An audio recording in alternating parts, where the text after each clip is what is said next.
Okay, well, our artwork's really starting to come together at this point. This is a fast-forwarded version of what you might have. At this point, you probably have your lines drawn in and you have your name added to your composition. And as you can see, the next step would be to start to add some patterns into the background. You'll also notice that I've started to trace some things with Sharpie. That is just my personal artistic preference. Sometimes I like to, instead of creating everything in pencil first, I like to go ahead and Sharpie the things that I know are working well, things that I love. Go ahead and trace those. It just helps me to see exactly how things are playing out and how things are working. So I went ahead and traced all of my main lines. I traced the outline of my name, and then I stopped and I picked up my pencil and started thinking about patterns. Before we talk about patterns, though, I want to review a little bit some of the work you've been doing with the elements of art and principles of design.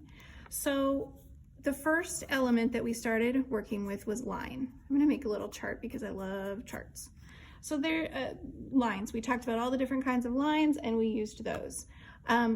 Sometimes you can use your lines, put them together in a way that ends up creating shapes. Shape is another element of art. So we've definitely got some shapes going on. Really, the letters themselves are shapes. Here, I created a broken line, which really, they're just little boxes or little rectangles. So we've got shapes going on there.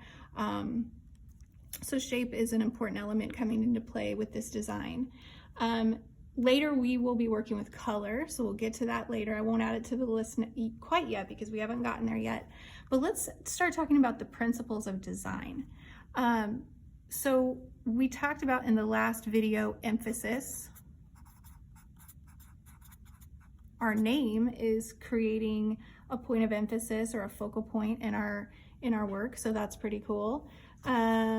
Next, we're going to think about movement. Movement is a principle of design. Let's talk about that for a minute.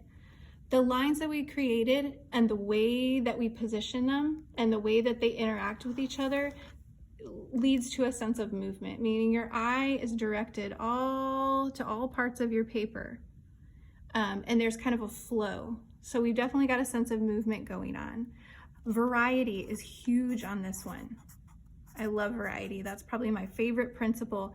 And variety just means that there's some differences. We've got lots of different things going on. That keeps things interesting. If I had used only straight lines, that would not have had as much variety, and I don't think it would have been as interesting. So variety is a big one.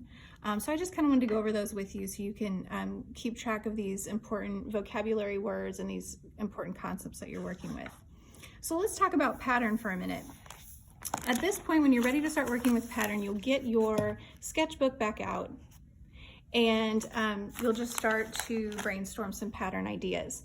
Just like with the fonts, feel free to get out your Chromebook and start looking at pattern ideas. There are so many on the internet, and you can start trying to recreate those in your sketchbook. And the way I like to start that is with a pencil, and I like to go ahead and give my work a title, so pattern ideas. This helps me, once again, as your teacher, as you're turning these things in, when you're taking a screenshot or a photo and you're sending this to your teacher, it just helps us know exactly where you're headed and what you're thinking about. So I like to just sketch out a few little rough boxes. Artists call these thumbnail sketches, which means they're just quick sketches. I'm not trying to make it perfect. I'm probably not using a ruler at this stage. I'm just trying to experiment a little bit. So I've got some spaces to work with, like that, quick and easy, right? Just to flip back to my finished pattern piece, you can see, I mean, it can be something simple.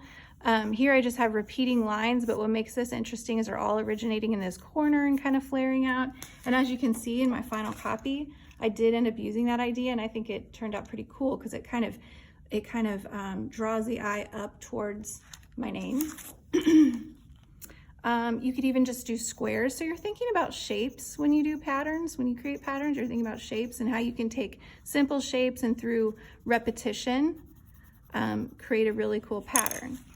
Repetition is also a principle of design, so I'll make sure and add that to our list as well. So have fun experimenting with patterns that you could use in your final copy. And the next clip will show you how to start adding those into your final copy.